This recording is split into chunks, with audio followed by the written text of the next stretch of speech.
recognizes the Chair of the full Energy and Commerce Committee, Ms. McMorris Rodgers, for her 5-minute opening statement. Thank you, Mr. Chairman, and a big thank you to everyone for being here as we roll up our sleeves to go to work to address the border crisis, the fentanyl crisis that's been driven by President Biden's open borders agenda. It's putting Americans all across this country at risk, turning every town into a border town. More people than ever are dying from fentanyl poisoning. Most heart-wrenching is that fentanyl is an attack on the young generation. The #1 leading cause for death for Americans between ages 18 and 45 is fentanyl poisonings. Last month, in my hometown of Spokane, Washington, law enforcement from Drug Enforcement Agency, DEA, the Federal Bureau of Investigation, FBI, and the Spokane Police Department seized 35 pounds of meth and 50,000 fake pills believed to be laced with fentanyl. It takes just one pill to kill. That was Molly Kane's message to us when she testified before our committee a few weeks ago. She's pleading for action and for justice for her son, Carson. He should be alive today, but one pill he purchased off of Snapchat killed him instantly. No parent should have to feel Molly's pain. Most illicit fentanyl and fentanyl analogs being smuggled across the border are being produced by cartels in Mexico with precursor ingredients sourced by China. Criminals and drug dealers are selling these deadly substances in communities that are killing a record number of Americans, 71,000 in 2021. Nearly 2/3 of drug overdose deaths in the United States in 2021 involve synthetic opioids. So far in 2023, DEA has seized 4.5 million fake pills laced with fentanyl, and Customs and Border Patrol seized more than 1,400 pounds of fentanyl. And this is just the amount that's been seized. How much is being missed? The U.S.-Mexico border is close to 2,000 miles long. How many pounds of fentanyl are coming across the areas that are scarcely monitored between the ports of entry?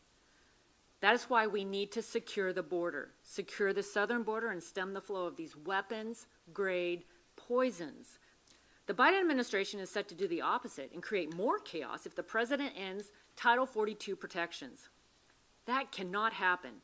Republicans are offering alternatives to keep people safe and save lives. For example, Representative Lesko has legislation to update Title 42 so that it can be used in cases of situations we see with the fentanyl crisis. We also must pass the Halt Fentanyl Act, led by Representatives Griffith and Latta, to permanently place fentanyl-related substances into Schedule 1 of the Controlled Substances Act. This will ensure that our law enforcement officials have the tools that they need to keep these poisons off our streets. As DEA has told us, this permanent scheduling is their top priority.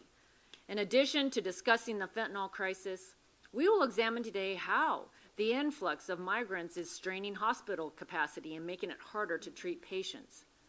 Yuma Regional Medical Center in Arizona has already had to delay care for patients because of the surge they see. They've had to hire additional staff to keep up with demand. El Paso, Texas, declared a state of emergency. The mayor said hundreds and hundreds of people are living in unsafe conditions because of the migrant surge. These challenges created by President Biden's open border agenda have only been made worse by the COVID-19 pandemic and workforce shortages from vaccine mandates. The status quo is unworkable, and it's harming patient care.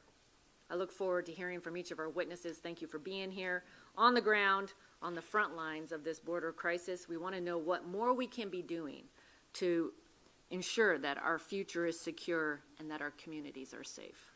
Thank you, and I yield back.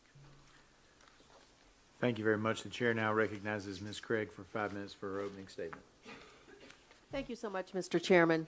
I really appreciate the opportunity to be here tonight on behalf of all Minnesotans. You know, this hearing is not political theater to me. We have a mental health and addiction crisis in America, and that's making our communities less safe. Folks are dying.